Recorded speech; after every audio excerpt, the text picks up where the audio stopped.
मी धीरज थोरात. मित्रांनो बघा, आपण या ठिकाणी एक असं ऑइल बघत आहे की जे तुमचा पेन सहजपणे कमी करू शकते. तुम्ही याचा वापर जे तुम्ही ग्राउंडसाठी प्रॅक्टिस करत असाल, पोलीस भरती असो, SSC GD असो किंवा अदर कुठलीही फिजिकल जर तुम्ही मुवमेंट करत असाल आणि जर का तुमच्या बॉडीवर ट्रेस येत असेल किंवा त्या ठिकाणी जर तुम्हाला पेन होत असेल तर तो रिलीफ करण्यासाठी कुठलं ऑइल यूज करायचं त्यासाठी मी तुम्हाला घरगुती एक ऑइल सांगतो. बघा, माझ्याकडे या ठिकाणी 3 औषधी आहे वेगवेगळ्या. हा कापूर आहे, याला भीमसेन कापूर असं म्हटलं जाते.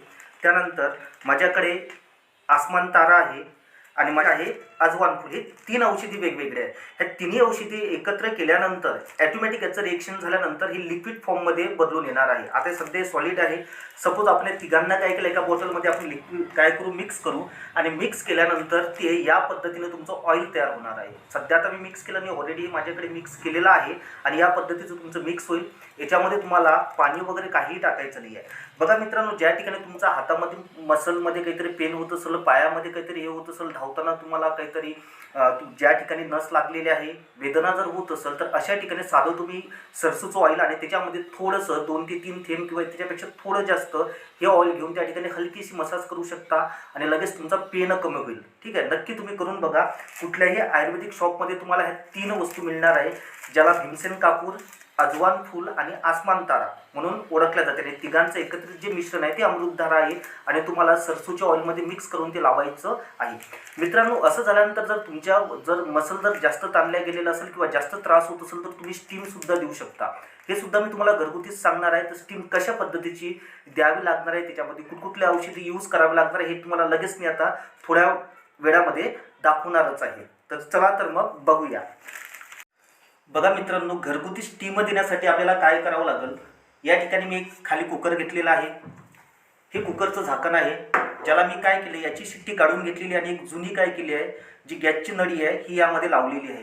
ही आता का लावलेली आहे, कारण की जेव्हा आपण जे टाकलेल्या औषधी ह्या पूर्ण बॉईल होईल आणि त्याची वाफ जेव्हा बाहेर निघणार आहे ती याद्वारे बाहेर निघेल. कशा पद्धतीने निघेल आणि कशी ती वाफ द्यायची हे सुद्धा मी तुम्हाला सविस्तर सांगणार आहे. मित्रांनो बघा, आता यामध्ये काय करायचं, तर माझ्याकडे हा अडुळसाचा पाला आहे, जे आपण अडुळसा कफ सायरप म्हणून यूज करतो ना, तो हा पाला आहे. थोडा सुकलेला आहे, तुम्ही बघू शकता. ठीक आहे, तर हा पाला मी एवढा घेऊन यामध्ये काय केला आहे, थोडा टाकलेला आहे.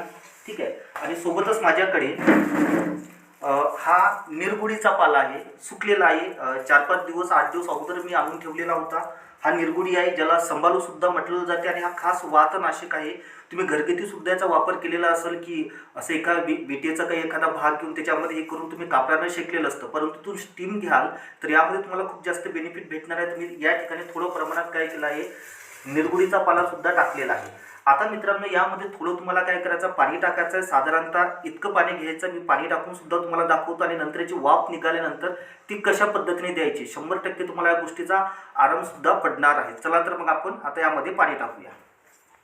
बघा मित्रांनो, आपण आता यामध्ये थोडं पाणी घेणार आहे. किती घ्यायचं, काय घ्यायचं, थोडं पाणी जास्त झालं म्हणजे वाफसुद्धा ते पाणी जास्त निघू शकते. मी तुम्हाला थोडं प्रमाणानुसारच दाखवणार आहे. बघू शकता मी या ठिकाणी एवढं पाणी घेतलेलं आहे. आता तुम्हाला काय करायचं आहे, याला हीट करून गॅसवर तुम्हाला ठेवून घ्यायचं आहे. आता गॅसवर ठेवल्यानंतर किती वेळ याला उकळायचं आहे, ते यामधून जोपर्यंत वाफ निघणार नाही तोपर्यंत. आणि याचा जो स्पीड आहे हा तुम्हाला फुल करायचा. फुल स्पीडमध्येच वाफ तुमची ही व्यवस्थित निघणार आहे. आता वाफ कशी निघते आणि ती कशी मारायची आणि तुम्हाला कसं रिलीफ भेटणार आहे हे आपण थोड्या वेळानंतर आणखी बघणार आहे. मित्रांनो, आपण या ठिकाणी कुकर लावलेला आहे. साधारणतः 5 मिनिट होऊन गेलेली आहे आणि 5 मिनिटानंतर बघू शकता तुम्ही या ठिकाणी वाफ यायला सुरुवात झाली. तर सुरुवातीला थोडं पाणी यामधून बाहेर येणार आहे. आता ही वाफ कशी द्यायची एवढं मी तुम्हाला सांगणार आहे, कारण की वाफ देताना जेव्हाचा फोर्स हा खूप जास्त राहणार आहे आणि हा जर तुमच्या शरीरावर जर असा सरळ राहील तर त्या तिथला भाग तुमचा म्हणजे त्या ठिकाणी तो वाफेनं तो भाग थोडासा जळण्याची शक्यता सुद्धा राहू शकते. म्हणून थोडं केअरफुली तुम्ही वाफ द्या. तर बघा मित्रांनो, तुम्हाला वाफ दिसत असेल, थोडं कॅमेरा जवळ करून घेतो मी. या ठिकाणी तुम्हाला वाफ दिसत आहे. ठीक आहे, फोर्स खूप जास्त दिसत आहे बघा. आणि देताना ही वाफ कशी द्यायची माहिती आहे का, या पद्धतीने वाफ द्यायची. जर तुम्हाला समजा हाताला जर वाफ द्यायची असेल तर या पद्धतीने वाफ द्यायची. कंटिन्यू एका ठिकाणी अशी ठेवायची नाही आहे. एका ठिकाणी जर तुम्ही असं जर ठेवत असेल तर त्याचा थोडा त्या वाफेचा चटका तुम्हाला बसू शकते. ते वाफेमुळे तुम्हाला तो भाग सुद्धा थोडासा तुमचा जळू शकते. त्यामुळे या कंडिशननं काय करायचं आहे माहिती का, तुम्हाला ते शेकायचं आहे. तर आपण या ठिकाणी प्रत्यक्षात बघणार आहे की कशा पद्धतीने करायचं आहे ते. बघा मित्रांनो, वाफ येत आहे आणि वाफ बघा कसं द्यायचं. आता हे जे आपण या ठिकाणी जे बघत आहे तर यांचा ॲक्सिडेंट झालेला होता. एक साईड पूर्ण पॅरालिसिस झालेली आहे, मुवमेंट थोडीशी कमी आहे. पण आपण या ठिकाणी मी सुरुवातीला काय केलं, यांची ॲक्युप्रेशर केलेलं आहे. थोडंसं आपण जसं जे तेल मी सांगितलं होतं त्या तेलानुसार थोडीशी मसाज पण या ठिकाणी पायाची झालेली आहे. आणि या ठिकाणी मी आता वाफ देत आहे.